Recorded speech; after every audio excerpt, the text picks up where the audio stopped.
네, 정용실의 뉴스 브런치 듣고 계신 지금 시각 11시 39분입니다. 자, 이번에는 대중매체와 사회문화 현상을 좀 깊고 까칠하게 들여다보도록 하죠. 손희정의 문화비평 시간입니다. 오늘도 손희정 문화평론가 자리해 주셨습니다. 어서 오십시오. 네, 안녕하세요. 자, 오늘 조던 필 감독의 최근작 노블 비롯해서 그의 작품들을 좀 한번 보자라고 네. 얘기를 해 주셨는데요. 네, 그렇습니다. 지금 요즘에 조던 필 감독이 그 겟아웃 이후로 한국에서도 큰 인기를 좀 누리고 있다면서 네. 한국 이름까지 지어줬다면서요? 한국의 별명이 조동필이라고 하는데요. 좀 비슷해요. 네.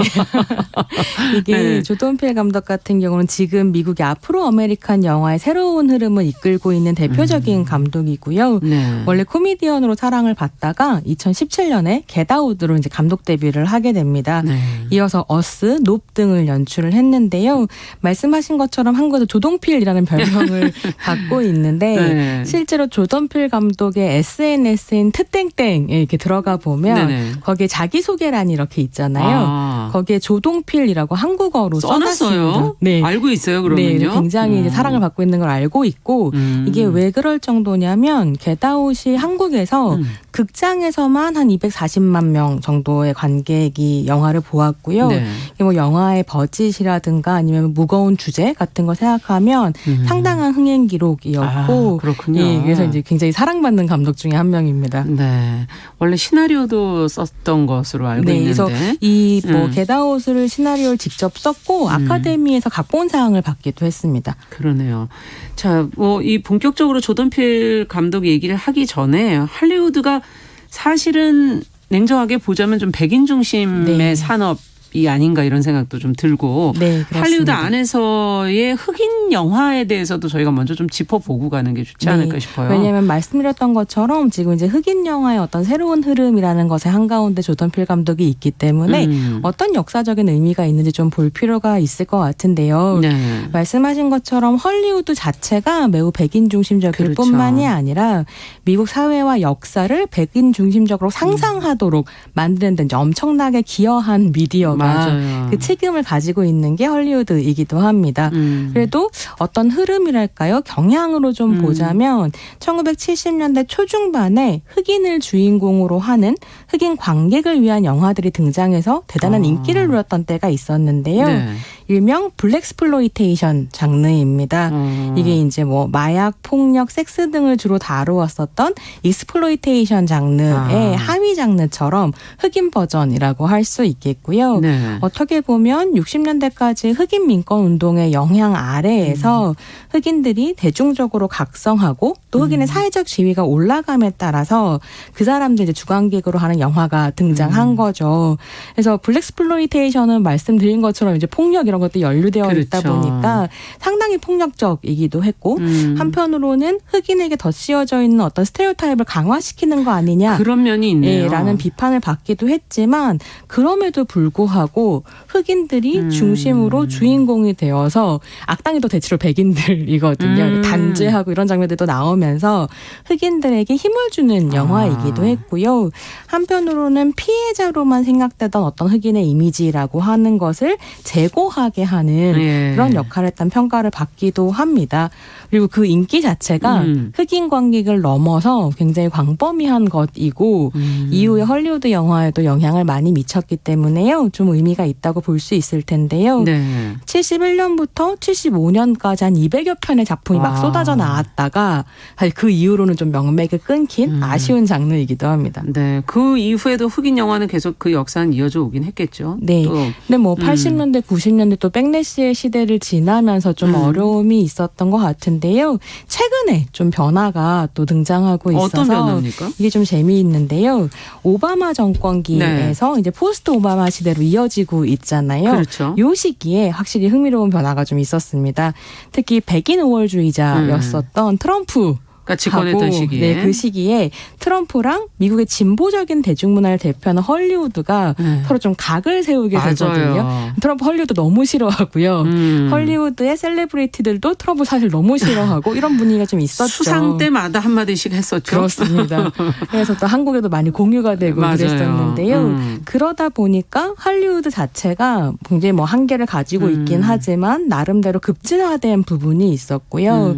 그래서 뭐 헬프, 노예 12년, 그린북, 문나이트 이런 식의 작품들이 등장하면서 미국뿐만이 아니라 좀 세계적으로 주목을 받기도 했고 요 시기에 겟아웃이 이제 완전히 센세이션을 불러일으켰죠. 네. 그 블록버스터로 보자면 마블에서 최초의 흑인 히어로가 등장하는 블랙팬서를 네. 내놔서 또 굉장히 박스오피스에서 히트를 하기도 했었고요. 네. 근데 저는 좀 재미있다고 생각해서 요 흐름을 제일 재미있게 봤었던 건 뭐냐면 2010년대 말에 디즈니가 자사 작품의 백인 중심성을 좀 성찰을 하면서 라이언 킹 리메이크 프로젝트를 진행을 하는데요. 네. 이게 1994년에 제작했었던 셀 애니메이션이었죠. 라이언 킹을 너무 유명했죠. 네, 뭐 2019년에 오페라로도 되고 뭐 네. 뮤지컬로도 뮤지컬로도 나오고요. 나오고. 사실 디즈니 애니메이션 중에 최고로 히트한 예. 작품 중에 한 편이기도 맞아요. 한데요. 이걸 이제 2019년에 CG 애니메이션으로 리메이크를 했어요. 근데 사실 요 리메이크라고 하는 건 뭐 디즈니가 뭐 특별히 막 인종차별에 반대해서 리메이크하겠다 이런 건 아니고 원래 디즈니가 2010년대에 상품을 계속 개발하기가 힘드니까 과거에 인기가 있었던 애니메이션들을 네, 실사 영화로 리메이크하는 거군요. 상품화 전략을 가지고 있었는데 그때 라이언 킹도 이제 리메이크를 했는데 다만 좀 재미있는 건 뭐냐면 성우 캐스팅이 완전히 달라졌다는 점이었습니다. 이게 아프리카를 배경으로 하는 동물의 왕국 얘기잖아요. 그렇죠. 예, 심바라는 꼬마 맞아요. 사자가 이제 어른 사자가 되는 이런 이야기, 소년의 성장담 같은 건데 아프리카를 배경으로 하고 있으니까 사실은 당연히 아프리카계의 목소리가 동물들을 연기를 되는데. 했어야 됐을 텐데 1994년의 라이언 킹은 거의 다 백인이었던 거죠. 그랬군요. 심바도 당연히 백인 배우가 심바까지. 연기를 했었고요. 네. 근데 이제 2019년에 리메이크를 할 때는 대체로 흑인 배우들로 교체가 됩니다. 그래서 어떻게 보면 이전에 목소리로 화이트워싱이 있었다고 한다면 2019년은 이제 흑인 배우들에게 목소리를 돌려주는 근데 그랬을 때 주인공 심바 역을 연기한 사람이 도널드 글로버라고요. 이 사람도 되게 유명한 코미디언이자 작가이자 배우인데 이 사람이 이제 주연을 맡게 되고 심바의 연인으로는 비욘세가 출연을 합니다. 맞아요. 그거는 기억나네요. 그래서 이제 화제를 끌어모았는데 네. 특히 비욘세 같은 경우는 블랙 아메리카의 퀸이다라는 그렇죠. 평가를 받기도 하는 사람이어서요. 근데 이때 이 도널드 글로버의 기용이라고 하는 거 캐스팅이 사실은 정치적 의미가 명확하게 있었다라고 볼 수 있는 게 이 도널드 글로버가 흑인들의 이야기를 쓰는 작가, 드라마 작가이기도 했으면서 동시에 이 사람이 부캐가 있어요. 부캐가 뭡니까? 네, 이 사람이 가수로 활동하거든요. 그랬나요? 래퍼이자 가수로 활동하는데 그 부캐 이름이 차일디시 감비노입니다. 근데 이 차일디시 감비노는 뭘로 굉장히 유명한 사람이냐면 2018년에 This is America라는 곡을 발표해서 정말로 글로벌 히트를 하거든요. 이 This is America, 이것이 미국이다라고 하는 노래의 내용은 뭐였냐면 미국의 역사 안에서 흑인들이 탄압받고 살해당하고 어떻게 죽었는가를 이미지로 보여주는 그런 작품이었었고요.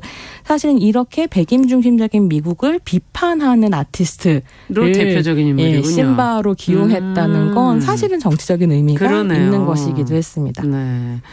자, 그 중에서도 지금 이제 조던 필 작품을 주목하시는 이유는 어떤 이유일까요? 오늘 다 설명을 못 드리겠지만 이름을 들어보시고 찾아보셨으면 좋겠어서 조던 필 얘기를 좀 맥락을 이렇게 말씀을 드렸는데요.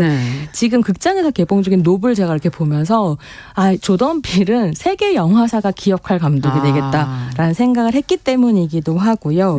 또 한 가지 저한테 좀 재미있는 건 조던 필이 흑인 공포 영화를 만든다는 점이거든요. 그러니까 호러 영화 자체, 공포 영화 자체가 정말로 하향한 장르여서 엄청나게 백인 중심적이고 그러고 보니 그러네요. 네, 잘 생각해 보면 흑인이 영화 속에서 괴물이 아니라 끝까지 죽지 않는 주인공으로 나오는 영화가 거의 없습니다. 그래서 굉장히 백인 중심적인 장르고 그러다 보니까 에디 머피라고 굉장히 유명한 코미디언이죠. 흑인 코미디언이고 배우인데 이 사람이 1983년에 헛소리라고 하는 스탠드업 코미디 쇼를 선보이는데요. 거기서 이런 얘기를 한 적이 있어요. 공포 영화에 흑인이 주인공이라면 그 영화 진짜 빨리 끝날 거다. 그래서 예컨대 귀신 들린 집에 가족이 이사 가서 벌어지는 어떤 집 공포 영화를 생각해봐라.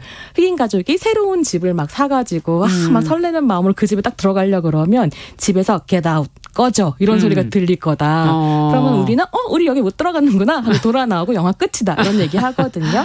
그러니까 네. 사실 1960년대까지 미국에서의 그 흑백 분리주의를 비아냥거리는 이런 그러네요. 개그였었던 건데요. 네. 그게 조던 필이 공포군요. 그거 자체가 사실 공포다 공포고요. 이렇게 얘기하는 거죠. 조던 예. 필이 그래서 한 토크쇼에 나와서 이 이야기를 하면서 get out이라는 제목, 나가, 꺼져, 뭐 도망가 이런 제목은 여기에서 왔다 이런 얘기를 하거든요. 예. 그래서 조던 필 자체가 워낙에 코미디를 잘하는 사람인데 지금 장르를 그렇죠. 공포랑 SF 같은 것들로 옮겨서 영화를 선보이고 있는데요. 지금까지 헐리우드가 굉장히 적극적으로 흑인을 배제했었던 장르 에 들어간 거네요. 흑인들을 넣음으로써 그 장르 자체를 다시 쓰는 이런 것들을 지금 하고 있습니다. 네, 상당히 그 쉬운 거는 아닌 일을 도전적으로 지금 하고 있는 것 같은데 네. 앞서 지금 계속 겟아웃 얘기를 해주셔서 네. 이 얘기부터 가야 되지 않겠어요? 네, 영화 어떤 내용이냐 하면 포털의 영화 소개를 찾아보면 이렇게 나와 있습니다. 흑인 남자가 백인 여자친구 집에 초대를 받으면서 벌어지는 이야기. 근데 별거 아닌 것 같잖아요. 그렇죠. 초대받아서 도대체 무슨 일이 벌어질까? 네. 상상도 못했던 이야기가 전개가 되는데요. 주인공이 이제 크리스라는 남자인데 네. 크리스가 여자친구 집에 간 거예요. 그래서 한 2박 3일 정도를 보내기로 했는데 어딘가 가족들이 이상하고 분위기도 묘하고 되게 불편하다라고 하는 이제 기분이 들면서 이 집에서 그냥 가자, 집으로 돌아가자 하고 벗어나려고 하는 순간부터 막 이상한 일들이 벌어지는데 그 비하인드에는 뭐가 있는가 하면 여자친구의 가족들이 흑인들을 납치를 하다가 최면을 걸어요. 그래서 이 흑인의 의식을 무의식의 영역에 가둔 다음에 이 흑인의 의식의 영역에 백인의 의식을 심는 거죠. 너무 늙고 지치고 자기의 신체를 더 이상 사용할 수 없게 된 백인의 정신을 흑인의 새로운 신체에 넣어서 영생을 꿈꾸는 이런 식의 이제 말도 안 되는 호러와 네. SF가 섞인 이제 이야기가 펼쳐지는데요. 예. 그럼 도대체 왜 백인이 흑인의 신체를 원하는가? 그러니까요. 사실 굉장히 중요한 부분일 텐데 여기에서 조던 필의 어떤 똑똑함, 스마트함이라고 하는 게 드러나는데요. 세 가지 의미 정도를 사실 살펴볼 수 있습니다. 예.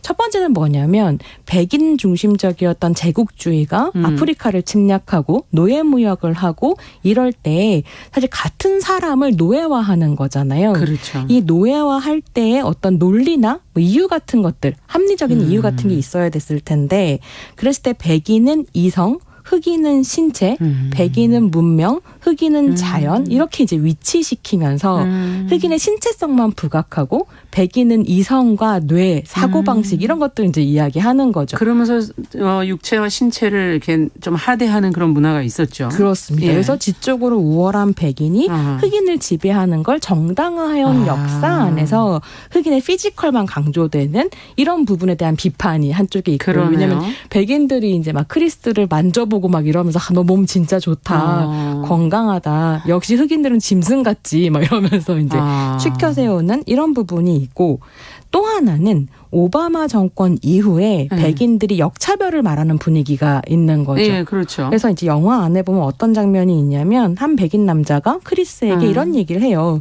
지난 수백 년간 하얀 피부가 사실은 인기였고 유행이었지만 이제는 까만 피부가 유행이지 않니? 흑인으로 사는 거 괜찮지 않아? 뭐 이런 식의 얘기를 하는 게 있는데 그래서 역차별의 분위기라고 예. 하는 것들 좀 보여주는 게 있고 마지막으로 조던 필 감독이 이런 얘기를 하거든요.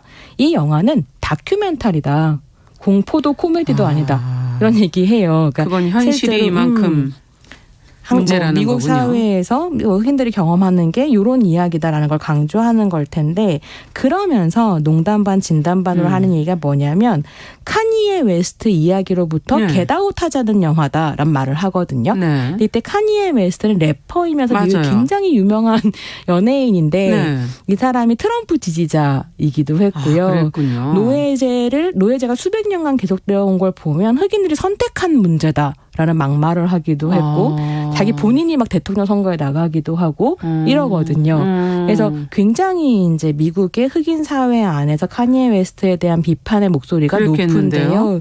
그것으로부터 벗어나자라고 얘기하는 건 무슨 말이냐면 흑인의 신체 안에 백인의 정신이 있다. 라는 것에 대한 비판이기도 하거든요. 예. 그래서 이제 겟아웃이 포스트 오바마이자 포스트 카니에 웨스트 영화다라는 이야기를 듣기도 하는 부분이 있습니다. 그렇군요. 자신의 정체성에 대한 사실은 굉장히 냉철한 분석이 아닌가 하는 생각도 드는데 그러면 최신작인 노브는 어떤 내용으로 되어 있나요? 사실 제가 오늘 노베에 대해서 이야기하고 저희가 싶어서 너무 딴 얘기가 길었나요? 네, 오늘 방송을 준비를 했는데 네. 높 얘기는 거의 못하고 끝날 것 같기도 한데요. 사실 높 같은 경우는 제가 기대했던 것보다 지금 한국에서 흥행이 안 되고 있어요.